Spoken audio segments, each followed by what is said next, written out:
Welcome to the Entrepreneur Stories podcast. Jonathan Herps is your host. He is a strategic advisor, coach, and mentor to entrepreneurial founders, business owners, and CEOs.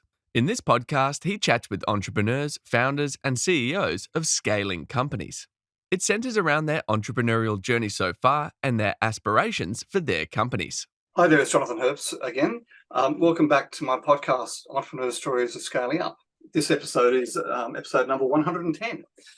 Today I'm talking to Mobin Nomvar, who's co-founder and CEO of Scimita Ventures. I hope I've got that right, Mobin. Welcome to the call.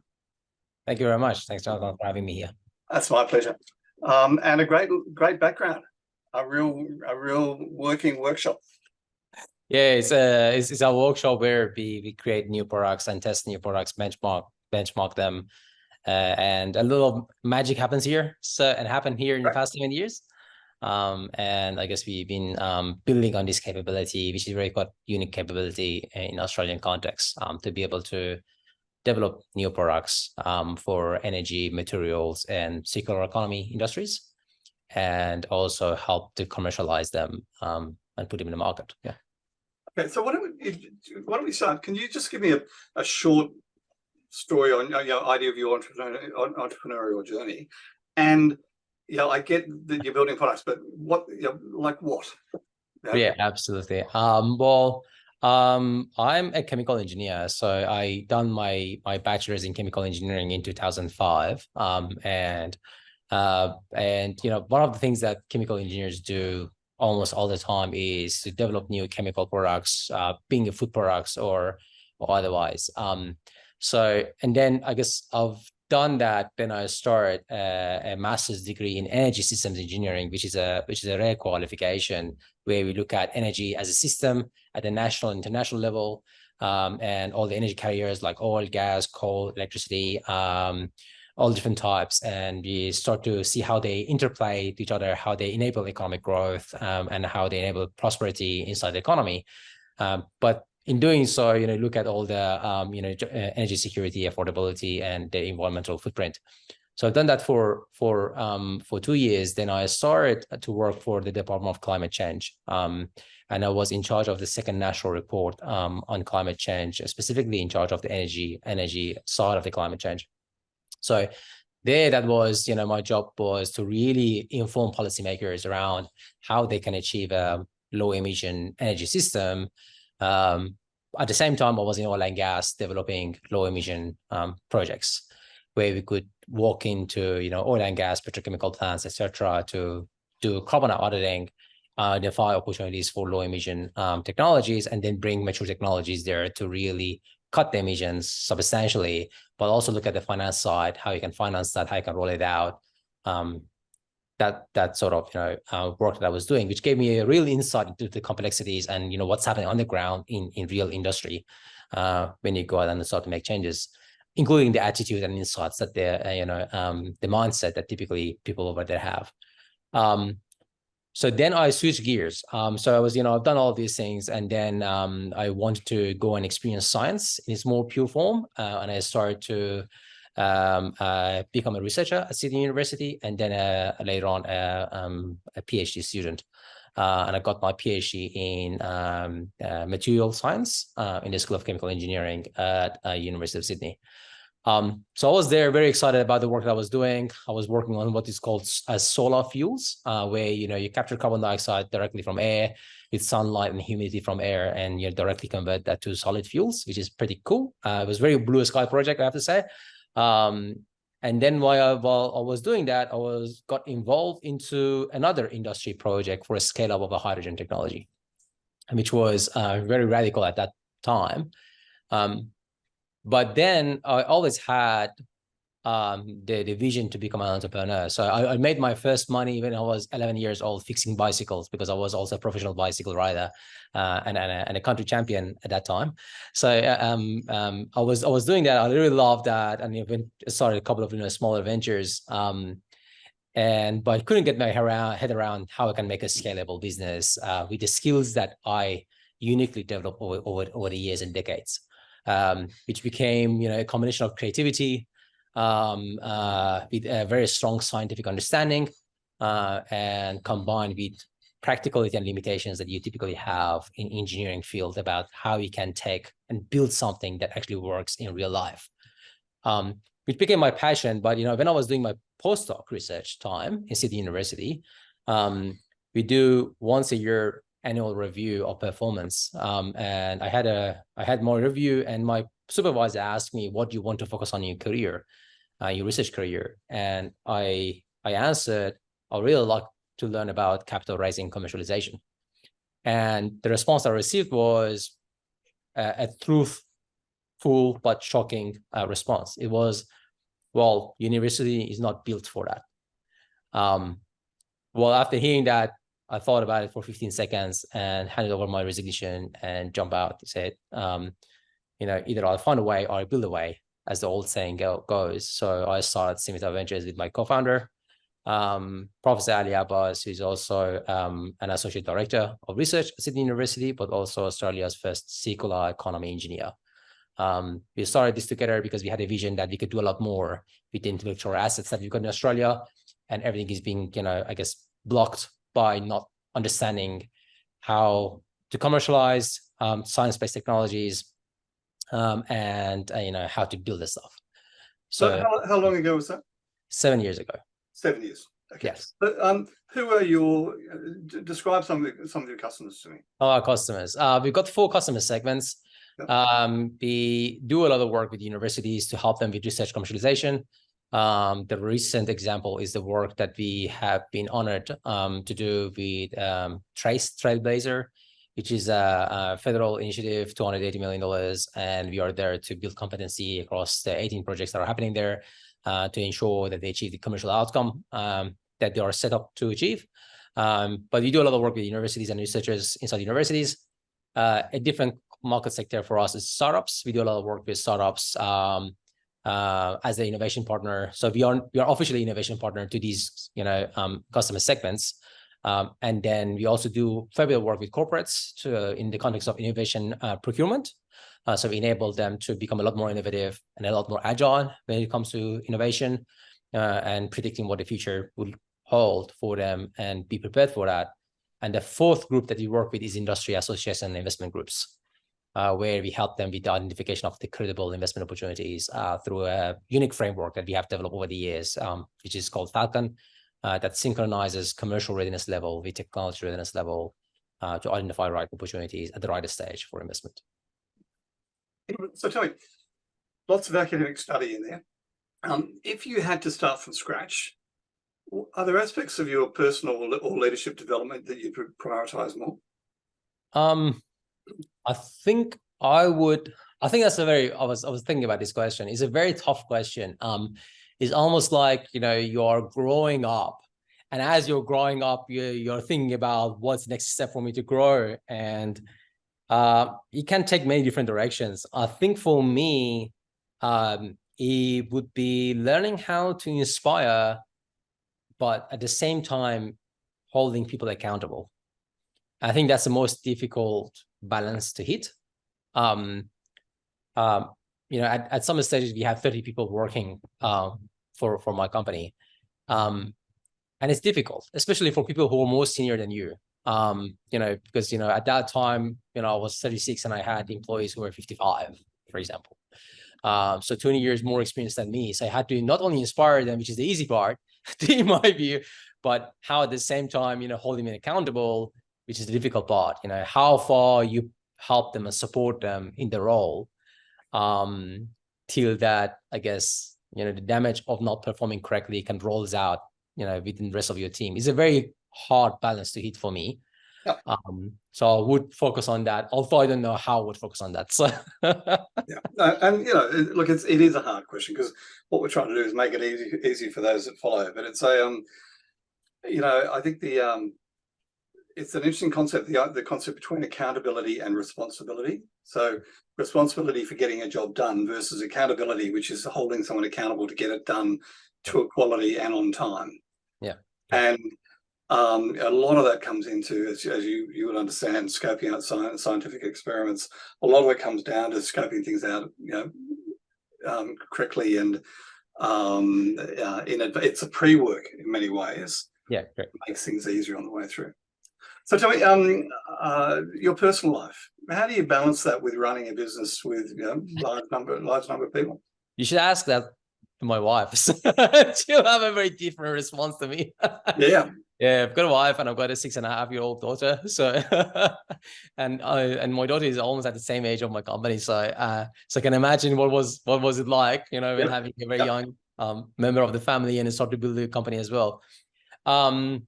Look, I think that's part of the balance. I think after doing this for 7 years, now I came to the conclusion that if you're putting more than you think what you should put into the business, you're probably doing something wrong. And then even if you succeed, you'll have serious scalability issues.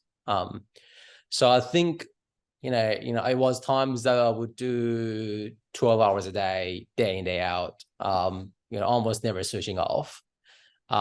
Which I think also affects your creativity because, in specifically in the space that we are in, you need a lot of commercial creativity.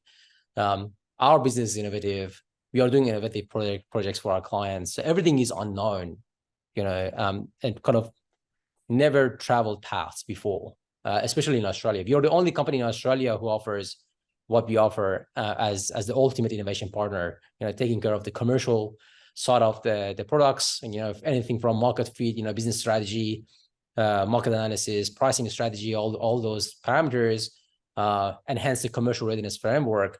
And we are also the only one who covers most risky part of the product development, which is technology readiness levels of 2 to 6, 7, as we call it. So there's a lot of unknowns there, and on top of that, our whole business model is unknown, because we are the only one who doing that in Australia. There are not many examples to learn from. So yeah, I think that would be my response. But I think at some stage we've been looking extremely successful. We had 7-figure revenue, blah blah blah, and we still have that. But sometimes some of those early successes can mislead you. And so I'm going to bring you back. Yeah. How do you balance it with your 6.5-year-old daughter? Yeah, so I think I don't have a good answer for that. So a lot of time, a lot of games that I play with my daughter is also business games, right? So yesterday she came home. Yeah. That's not a bad thing. It's not a bad thing. I like her to learn that. I didn't have the privilege to learn those things when I was a kid. But yesterday she came in home and she had an A4 drawing of a pet management business that she came up with her friends, and they had the business model and everything else. They had the pricing $2 if you're a member of, if you're a student in their school, and $5 if you're not a student at a school. It was beautiful. I wish I had a photo of it. But you can see all elements of the business are there. Pricing is there. The value proposition is there. Responsible kids. She's 6.5 years old. And it was beautiful. Fabulous. But I mean, I wrote a blog recently about, I only have good ideas when I'm walking or I'm in the shower. It's interesting, I think your point about getting headspace away from the business is actually where we come up with a lot of the innovations in our lives. And I've got there we go. Edward De Bono. Can I tell you a funny story about that? Absolutely. Edward De Bono, for his 80th birthday, he invited 80 women to his 80th birthday party. My wife was one of them. He was quite an extraordinary character. And that was all about, no, I won't go any further. I've been telling stories out of school. Okay, next question. Let's move on from there. What qualities do you look for in your employees, and how do you foster a positive culture?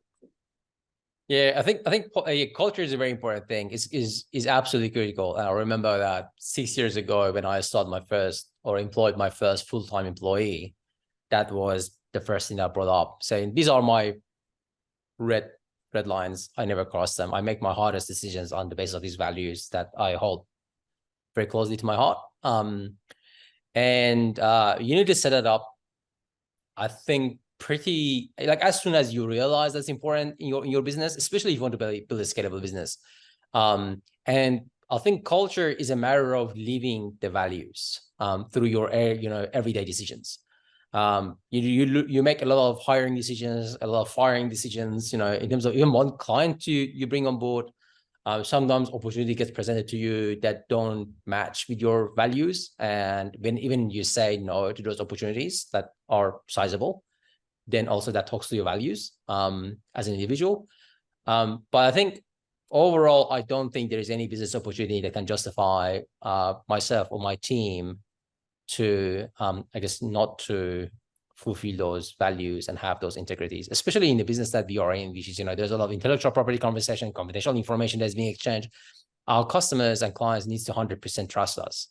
And sometimes we say things that are not in our interest, because, I know if I say that to my client, he terminates his project, but I think it's important to tell me that he's not wasting his time, spending more money there. It just comes from the culture and value that we built inside across the team. And that has been a very constant feedback that we receive our clients as that trusted innovation partner for them.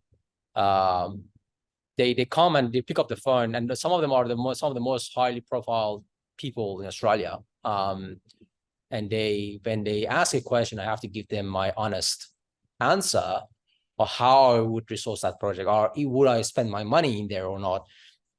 And that's very important thing. I think it all comes down to, of course, we've got our 6 values that we kind of brainstormed 18 months ago, again, with the whole team involved, for them to also have some ownership on the values, and coming up with some better wording or simpler wording, because English is not my first language. I think that was the right time to do that inside the company. And then it should really live through every single decision that you make. And then even we had every 2 weeks, we had what we call all hands meetings that, we bring all the team together and talk about the projects that are in the pipeline and all the rest of it.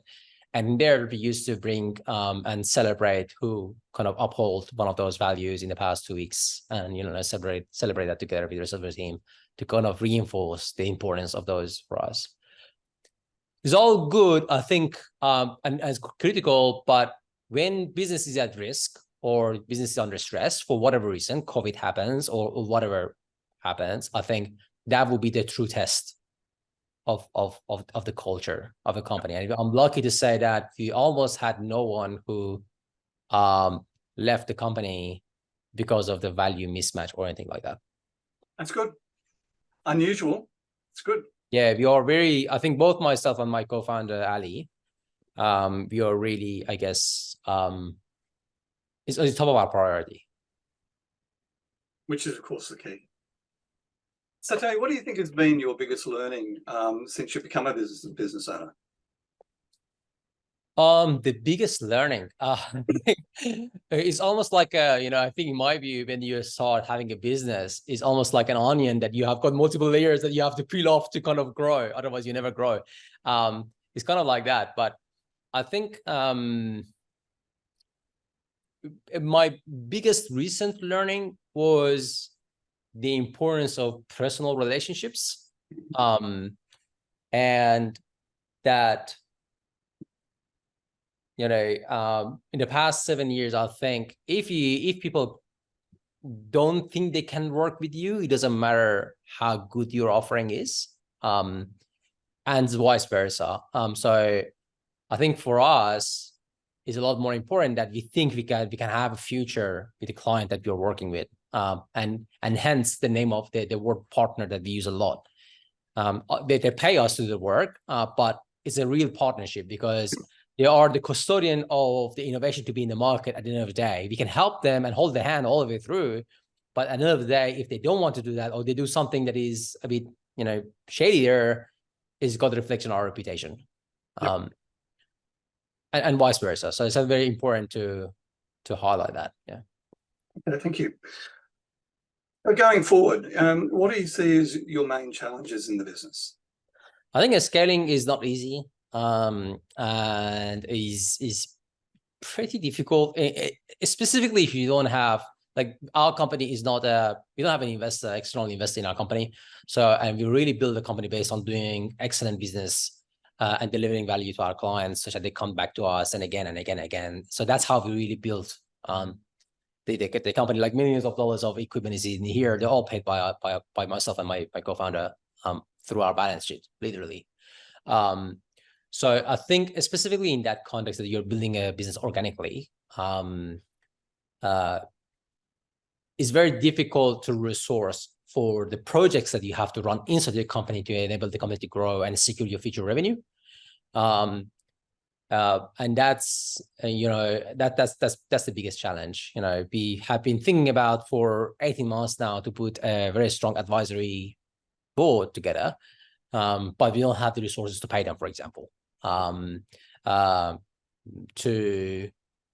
the level that they get paid otherwise, in other ASIC listed companies or other, places. So there's a kind of that challenge is a constant challenge, but we now think I've got some really good solutions for it through a range of offerings, new offerings that we have inside the company to, I guess, upskill and build competency inside the startups and universities to, be backed by 7 years of operation and over 40 projects that we have delivered. I think we've got a very proven methodology that we can go out and teach people, knowing that not all of them will be our clients, but that gives us some predictability in terms of the future revenue that we can use to run some internal projects to kind of, resolve those challenges. Okay. Remind me afterwards. I may have someone who I can introduce you to. Sure. So tell me, when you think of the word successful, I'm looking forward to this answer.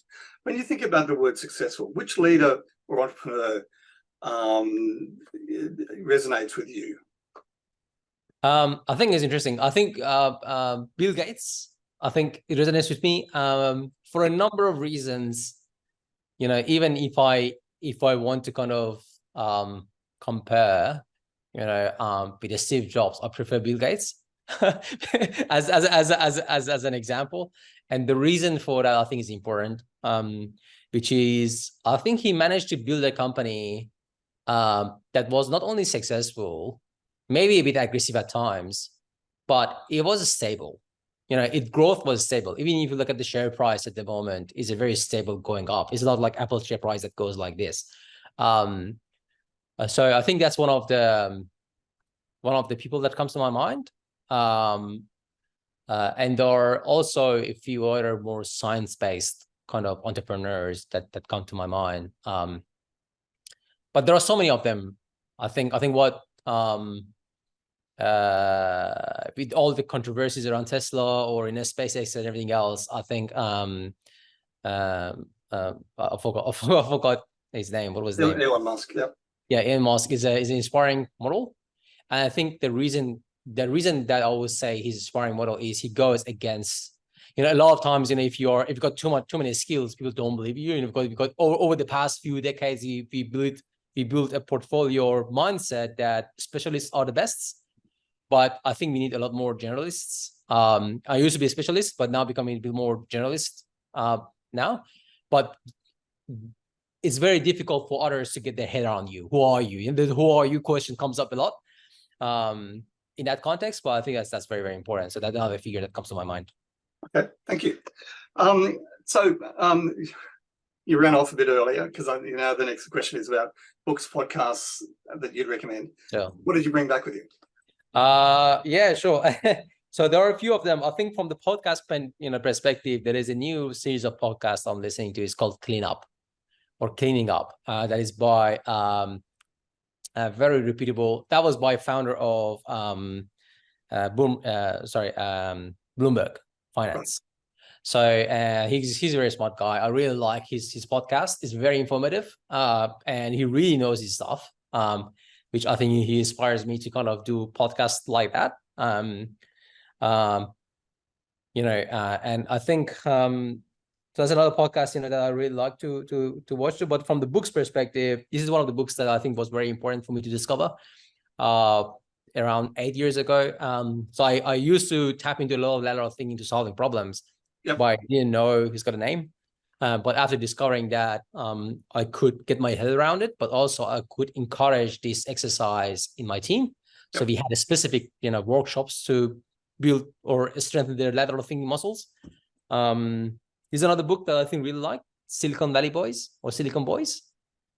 This is you read this is the interplay of the three giants of Silicon Valley that I think is really, really interesting read. I really like that. So I saw Bill Gates. Who else is there? Yeah, so there are a few people in here. So essentially, the guys behind HP are here, Apple, Microsoft, Disney, Okay. and a whole bunch of other guys who were at more or less at the same time. If you like, Disney, not Disney himself, but his future CEO. And that talks about all of those kind of interplays of the the business growth, but also the importance of the ecosystem, which is very, very important for nurturing entrepreneurship and giving them the springboard that they typically require. I remember like when we were starting our company, we started with a very radical innovation. It's something that you could describe as ChatGPT of process engineering. You would just put in your key process specification requirements, and we go behind the scene, and with the innovative AI that we had, we design a whole process plan for you with all the cost benefit analysis, everything else, roughly 100 to 1,000 times faster than human. So I think we couldn't even raise capital for that one because there was no one in Australia who would understand what this means, which ended up us pivoting and becoming who we are now. It's just interesting. The book you just showed us. I think I saw Bill Gates. I think I saw Steve Jobs, and I think I saw Eddie Groves. And so it's really interesting. Back in the day, Eddie Groves, for in short, recommended to both Bill Gates and Steve Jobs that they needed a coach, a business coach. And they both ended up hiring the same guy at the same time. Yeah, and for quite a few years, they had the same executive business coach at the same time. And so it was an interesting backstory to those three. Yeah, I think business coaching is really interesting. I didn't know that actually existed up till 4 years ago. But it is super important to have a coach that understands your business. But it's all about all of these fighting priorities that are in your life, and even sometimes, and most of the time, you've got a lot of personal priorities as well that you have to balance everything. I think hitting the right balance without compromising performance, but I believe if you hit the right balance, it actually improves the performance of your business as a whole. Absolutely.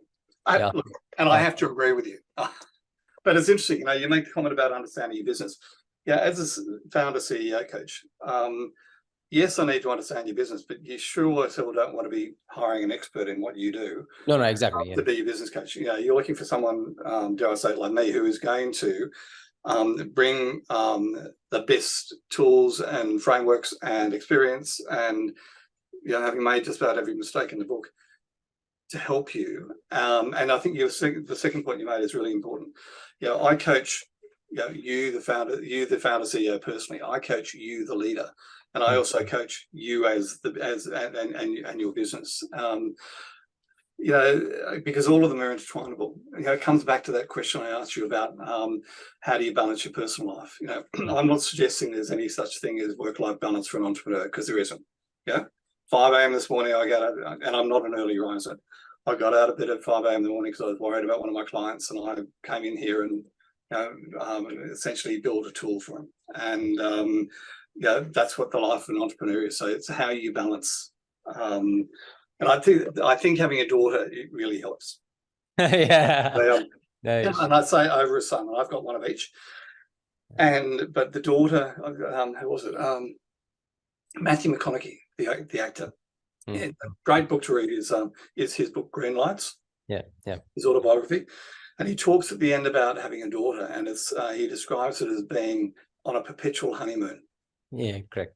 And I choose to work from home because I drop the kids at school, get them ready for school, drop them to school, and in about an hour they'll come running through the front door. I haven't got off the bus, and the first thing my daughter does is throw herself into my arms. And it's extraordinary how balancing that is. Yeah. Okay, last question for you. Any last piece of advice or parting words for other entrepreneurs out there who are looking to grow? I think this advice, I heard about it before, but really get people around yourselves who you can personally trust. Like, I mean, personally trust is like you surround yourself with people you're proud to be surrounded by them, right? In that way. So and that's very, very important in my view. And I think that's very important. But another point is encourage people to disagree with you and tell you what you don't like to hear about. I know sometimes it goes against being a strong leader, but I think it's important to be able to listen, and be silent most of the time. And there's no rush to speak. Really hard. Yeah. So I think that was an approach that I used to a lot in the past. Just when you go to a meeting, just be silent for the first 5, 10, 15 minutes. Let people talk. Let's see. And it's a very strong, interesting, I guess, perspective that you gain, that you can actually have a very thoughtful, that actually enhances, thoughtful response or perspective, but also answers your position as a leader, which I think is important. Yeah, it's interesting, Mobin. When I'm coaching my CEOs and leadership teams, the conversation I have with the CEOs always is, you're going to speak last. Yeah. I want you to sit back and listen, except when we're talking about something personal, in which case I am the CEO will always go first. Yeah. Mobin, it's been a pleasure. Thank you so much for joining me. No worries. Thank you very much for having me. I look forward to catching up soon. Cheers. Thank you. Thank you. If you are hearing this message, you've listened to the entire episode, and for that, we want to thank you from the bottom of our hearts. We hope you enjoyed this new episode, and if you did, please subscribe on YouTube, Apple Podcasts, Spotify, or wherever you watch/listen. It helps this channel more than you know, and the bigger the channel gets, the bigger the learning gets. Please share this episode with others who may be interested in entrepreneur stories of scaling up. If you want to be a guest on the podcast, please send an email to admin@scaleupgrowth.co. Put "be a guest" in the subject line and tell me a little about yourself. If you want to gauge where your business growth potential is and identify where the biggest opportunities in your business lie, or where the key needs that you need to concentrate on right now are, take our assessment where you will receive personalized advice for improvement. It's quick and free. Go to scaleupgrowth.scoreapp.com. If you would like to work with me one-to-one, I love coaching and get the best outcomes that way. Send me an email at jonathan@scaleupgrowth.co and put one-to-one in the heading. Tell me a bit about your business and let's see how we can apply a great strategy for your business. So that's it for this week. Tune in next time for more great learnings from a scaling entrepreneur.